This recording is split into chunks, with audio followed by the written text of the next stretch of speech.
Throughout the history of Formula One, many great drivers have been given nicknames that have made them even more iconic.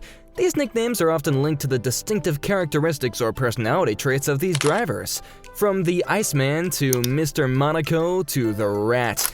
Let's unravel the fascinating origins of F1's most legendary monikers. Alain Prost, the Professor. Alain Prost, a legendary figure in the world of motorsport, was nicknamed the Professor for his strategic and calculated approach to racing. Throughout his illustrious career, Prost demonstrated a level of intelligence and precision that set him apart from his competitors. One of the main reasons why Alain Prost was nicknamed the Professor was his meticulous attention to detail on and off the track. Known for his analytical mind and methodical approach to racing, Prost was always one step ahead of his rivals. He carefully studied the circuit, the weather conditions, and the strengths and weaknesses of his opponents to develop a winning strategy. Prost's ability to adapt to different racing conditions and make split-second decisions based on vast knowledge and experience also contributed to his reputation as the Professor. He had a deep understanding of the technical aspects of the sport, which allowed him to adjust the parameters of his car and optimize performance. Additionally, Prost's calm and collected demeanor under pressure earned him the respect of his peers and fans. He was known for his ability to stay focused and deliver consistent results, even in the most difficult situations. Prost's strategic thinking and ability to beat his opponents on the track cemented his status as one of the greatest drivers in Formula One history. He has always competed with integrity and respect for his competitors, earning the admiration of fans around the world. All in all, Alain Prost's nickname, the Professor, encapsulates his extraordinary skills, intelligence, and strategic thinking that have made him a force to be reckoned with on the track. His legacy as one of the motorsport's all-time greats continues to inspire generations of drivers to approach racing with precision, intelligence, and determination.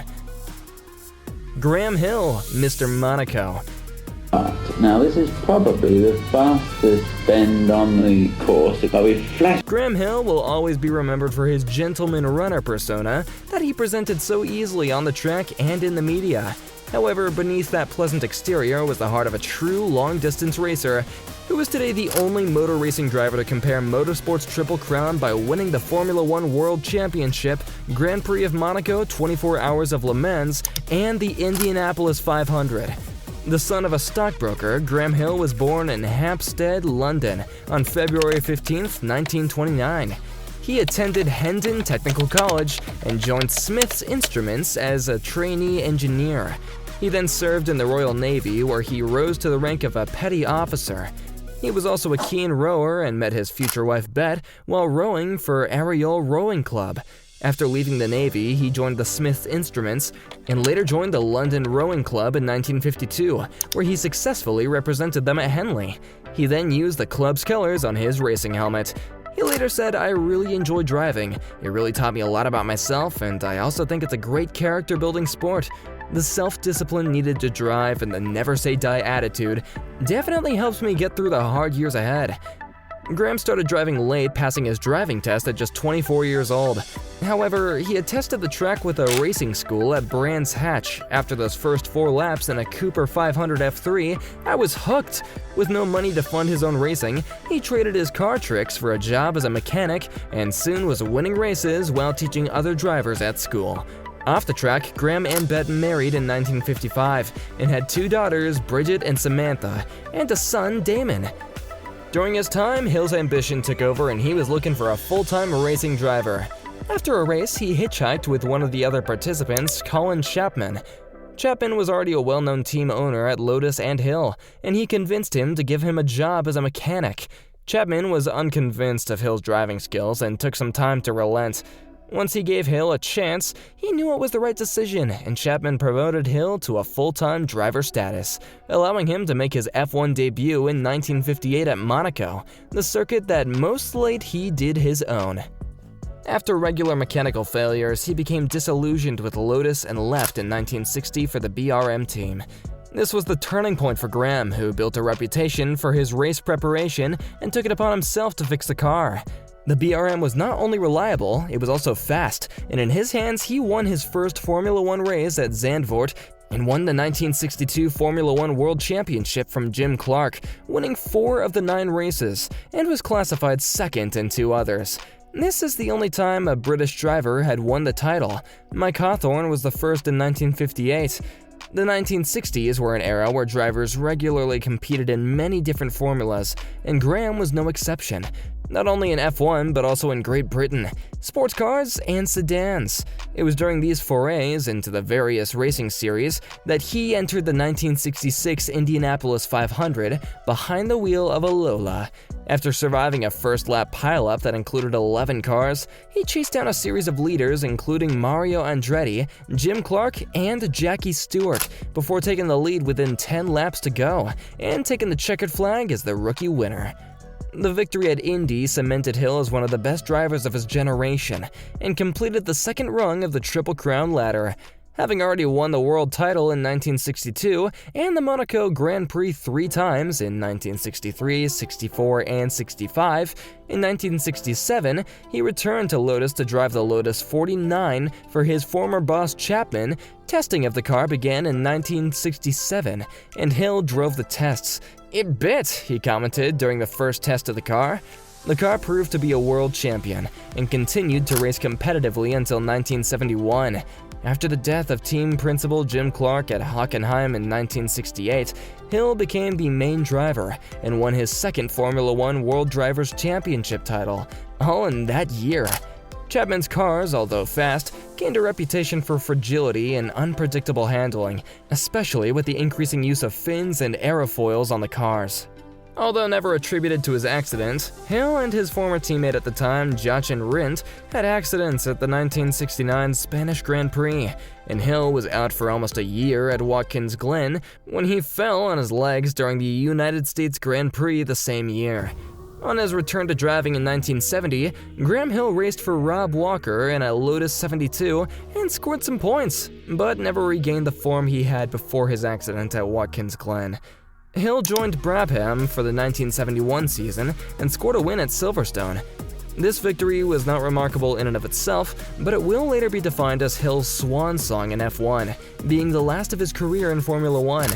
During the summer of 1972, he competed in the 24 Hours of Le Mans with Henry Pescarolo, a strong Matra team consisting of 6 cars. As the race progressed and conditions changed, the Matras had mixed fortunes, but on Sunday morning in the rain, Hill and Pescarola took the lead, opening up an 11-lap gap to take the checkered flag. The victory completes Hill's motorsport Triple Crown and ensures that his name is written in the motorsport history book as the only driver to win the Formula One Grand Prix Monaco world title, the Indianapolis 500, and the 24 Hours of Le Mans. A year later, with the arrival of Bernie Ecclestone, he left Brabham to set up his own team called Embassy, with money provided by Imperial Tobacco. After failing to qualify Embassy's Lola for the 1975 Monaco Grand Prix, Hill retired from Formula One to concentrate on team management. The team only survived a few months when tragedy struck. Graham Hill died on November 29, 1975, while flying his light twin-engine aircraft. In dense fog and complete darkness, the plane crashed on the approach to Elstree Airfield. On board are 5 other members of the Embassy team who all die. Manager Ray Brimble, mechanics Tony Alcock and Terry Richards, driver Tony Brees, and designer Andy Smallman. The group was returning from a test session at the Paul Ricard circuit in the south of France. The cause of the incident is never known, but it is thought to have been a driver error. Graham himself defined the true feeling behind motorsport's Triple Crown.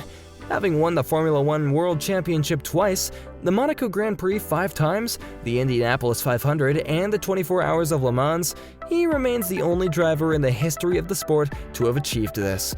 Unlike the glory days of the 1960s when the drivers competed in multiple formulas, the likelihood of a driver repeating this feat has become increasingly unlikely. Fernando Alonso is the only one of the current generation who can achieve this, but with his return to Formula One with Renault in 2021, it is unlikely, at least for now. At the moment, Graham Hill, Mr. Monaco, is alone on this pedestal. Max Verstappen, Mad Max. It's always the perfect time to see a new star emerge and take the world by storm with his incredible talents and performances. In the world of Formula One, Max Verstappen is the man who scored a last-minute victory over the all-time Formula One legend Sir Lewis Hamilton in the final round of the Formula One Championship 2021, thus dethroning the king of all times. The limit to become F1 champion at the age of 21. Verstappen had Formula One in his genes after his father, Jos Verstappen, himself was a Formula One driver. Verstappen had a strong start to his career, becoming the youngest driver to compete in Formula One at the age of 17 and 166 days. Although he was named as his replacement, he quickly rose to the occasion, becoming the youngest Formula One driver to win a Formula One Grand Prix. He won the 2016 Spanish Grand Prix at the age of 18. He thus became the first Dutch driver to win an F1 Grand Prix. At this point, Verstappen established himself as a Formula One driver. With growing fan support and media attention, Verstappen earned several nicknames. The first of the two nicknames is a result of his aggressive instinct and impulsiveness.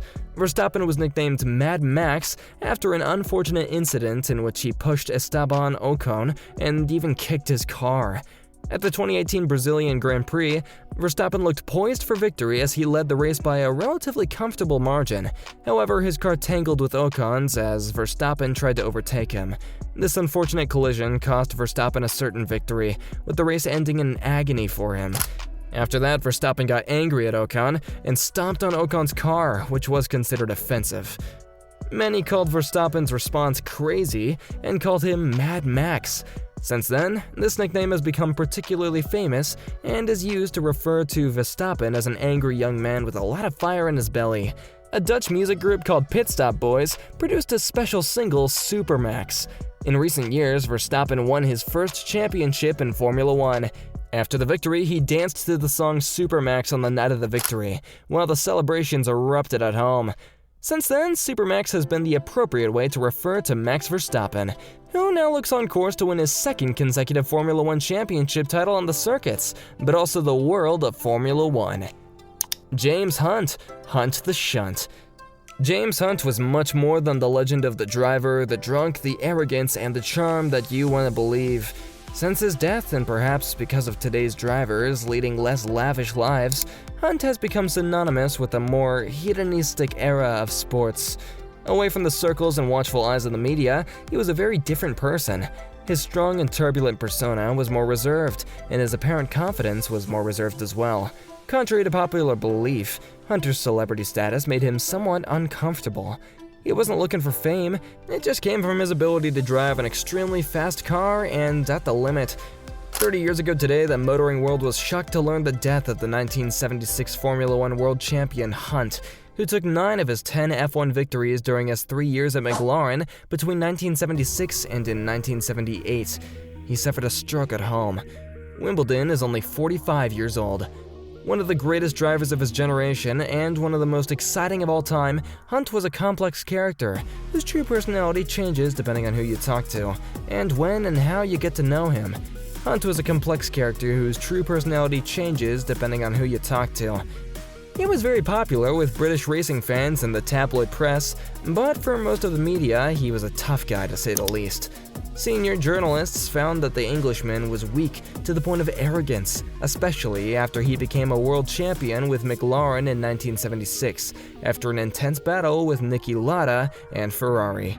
Much of the initial animosity towards Hunt came from his posh accent and the circle of socialite friends he had. This gave him a high-class image that was only enhanced by his debut in Formula One with Hesketh Racing, driven by a young English nobleman, Lord Alexander Hesketh.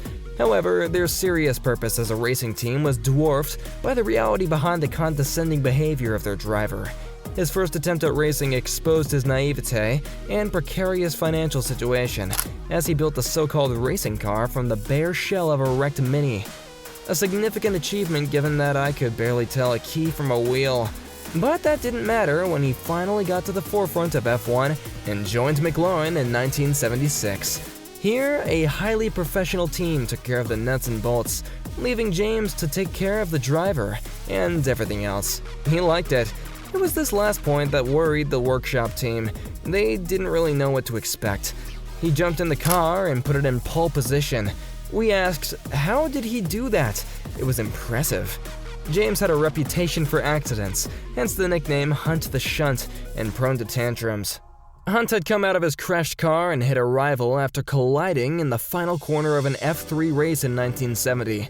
But despite all the speculation, his first race for McLaren was in the Brazilian Grand Prix of in 1976. He told the mechanics what they needed to find out about her new man. Just before qualifying, the Cosworth V8 in the back of Hunt's M23 had exploded. The entire team went to work on a frantic engine change in the pit lane. Dave Ryan, who later became McLaren's chief mechanic and then sporting director, described the scene. "I remember James sitting on the wall behind the car," he said. "It was like a bomb that had exploded. It was total chaos and there were pieces everywhere.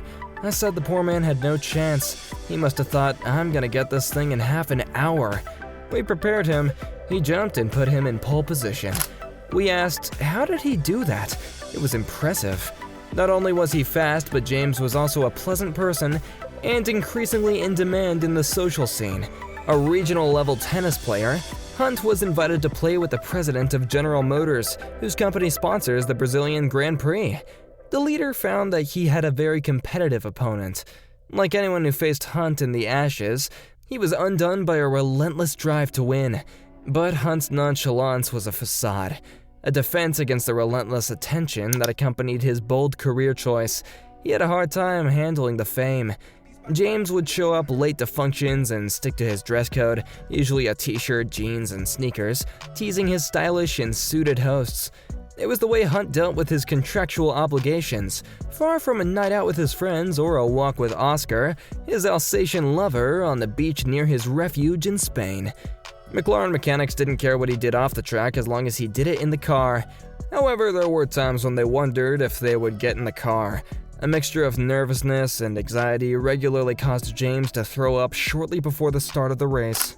On the grid, his mechanics felt the car vibrate, and even the engine was not running, as the driver trembled in the cockpit. But everyone knew that once on the track, James Hunt, the supreme driver and competitor, would be in his element.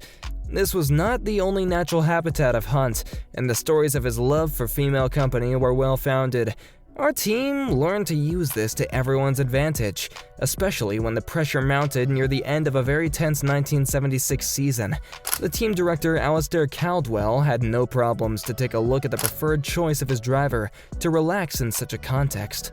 The tide would eventually turn after his retirement in mid-1979, when a more authentic version of Hunt emerged, but it didn't happen right away.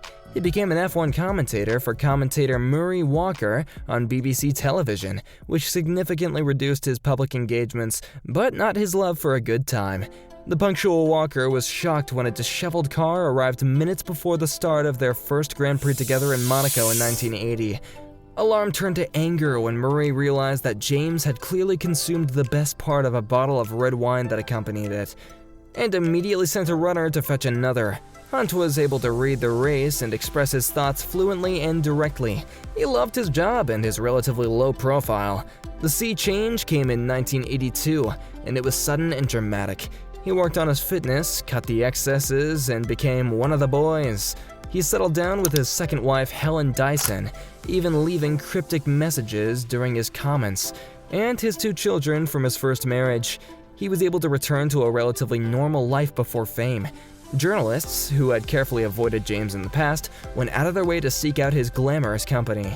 While living at his home in Wimbledon, James often rode into town, either by bicycle or at the wheel of an old Austin A35 van, to collect parakeet supplies from an aviary in his garden. This typical contradictory transformation came to an abrupt and sad end on June 15, 1993, when James Hunt died of a heart attack. He was only 45 years old, a beloved and ultimately very popular bad boy gone too soon. Mika Hakkinen, the Flying Finn. Mika Hakkinen, known as one of the greatest Formula One F1 drivers, is a former Finnish competitor whose name is synonymous with racing excellence. As a speaker, Mika brings an inside perspective to elite motorsport, regaling audiences with the highs and lows of his remarkable career through entertaining after-dinner talks.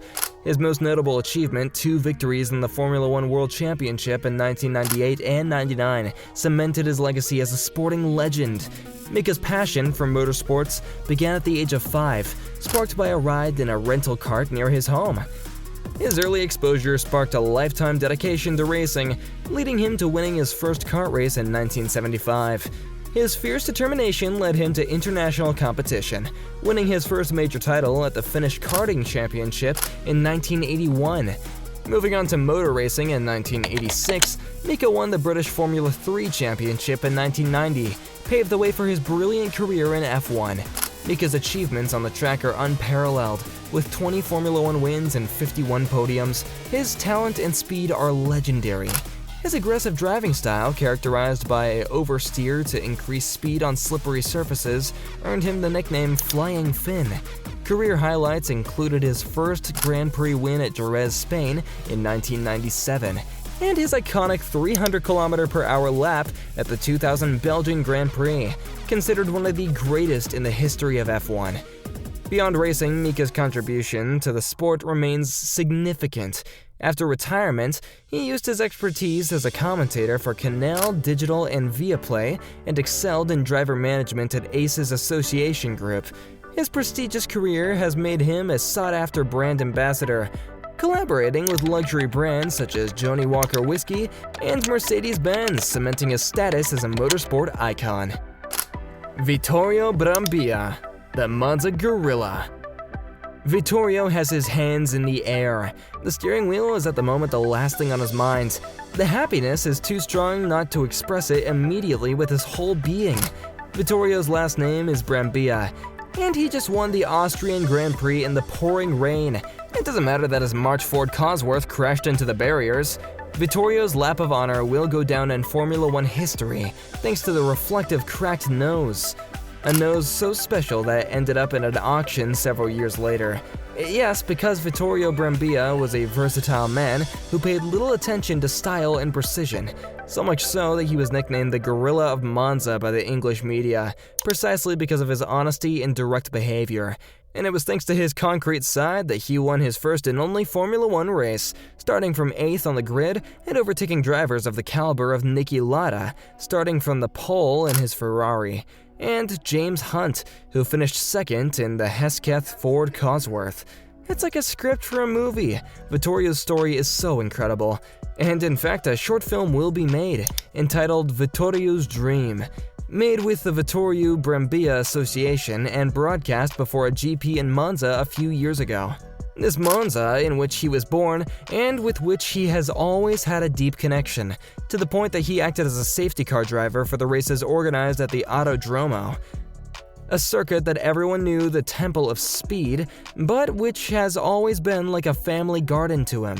So much so that today, near the main entrance, there is a street that bears his name, Largo Vittorio Brambilla. At Monza, Vittorio participated in 6 editions of the Italian GP, achieving 7th place in 1976 as his best result. But it was last year, 1975, that cost him his career in Formula One, first with his first and only pole position at the GP of Sweden, which however sees him forced to retire. Then with his first victory and the unique in Austria, in torrential rain that saw him take the checkered flag first in a race that was stopped early due to weather conditions. Vittorio is not only known as the Gorilla of Monza, but also as the Magician of the Rain, precisely because of the courage and talent he knows how to perform in extreme conditions. And this Austrian victory allows him to write a beautiful page in Italian motorsport, which has been waiting 9 years to see an Italian driver on top of the podium, since the distant GP of France 1966 won by Lorenzo Bandon. On August 17, 1975, Vittorio Brambilla beat the world champion drivers and the weather, and he does it his way, like Gorilla and the Rain Wizard in a March Ford Cosworth with a split nose, but never better than before. Kimi Räikkönen, the Iceman. Formula One is a brutal sport where drivers must be ruthless and aggressive to be the best. However, this sport has seen quite quiet characters who have continued to keep their calm and hide their emotions despite everything that happens around them. One name that immediately comes to mind when talking about the quiet guys is Formula One's Kimi Räikkönen. The Finnish driver raced in Formula One for more than 2 decades and was famous for his calm and composed nature. That's how he got his nickname. Kimi entered Formula One in 2001 as a regular driver for Saber Petronas. In 2002, he joined McLaren Mercedes and proved himself by finishing second in the 2003 Formula One Drivers' Championship, behind Michael Schumacher. In 2005, he finished second again, but this time behind Fernando Alonso. One of the reasons he missed both opportunities was that the cars he was driving were not as reliable as the others. However, he remained quite calm during these difficult times. Räikkönen was nicknamed the Iceman by his McLaren team boss Ron Dennis. He worked closely with Räikkönen and never saw him lose his cool once. Despite some painful moments, Räikkönen always kept his emotions to himself and never let them get to his head or influence his decisions. He was therefore a calm driver who never showed any signs of panic in moments of great pleasure and stress. In addition, Kimi was also very precise and specific in his speeches. Fans and media often noticed his comments and statements. This made him one of the most popular drivers in Formula One. Later, when Kimi switched from McLaren to Ferrari, the nickname took off. The Iceman always stood calm and was always seeming to have things under control. In the extravagant world of Formula One, the virtues of calm and balance are invaluable. In 2020, Kimi was competing in his 19th Formula One season when a journalist asked him what animal he would have been if he were not human. Kimi responded by saying, "Old dog." The reason why Kimi was called Old Dog was because he was over 40 years old and trained hard on the Formula One tracks. In the same interview, Kimi mentioned a special nickname that his children gave him. Kimi said a friend told her children that Kimi was an old cow. As a result, his children began to call the old cow, which was always hungry and useful. The nickname went viral on the internet. The lack of reliable vehicles at McLaren forced Räikkönen to join Ferrari in 2007. The move immediately paid off as Räikkönen won the 2007 Drivers' Championships with a Ferrari. This is Räikkönen's first and only championship title in Formula One.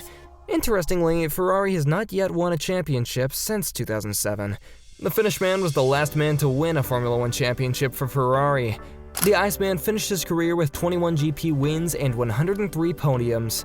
He will retire at the 2021 Abu Dhabi Grand Prix after a 20-season career that saw him become the only Formula One driver to win in the V10, V8, and V6 turbo hybrid era.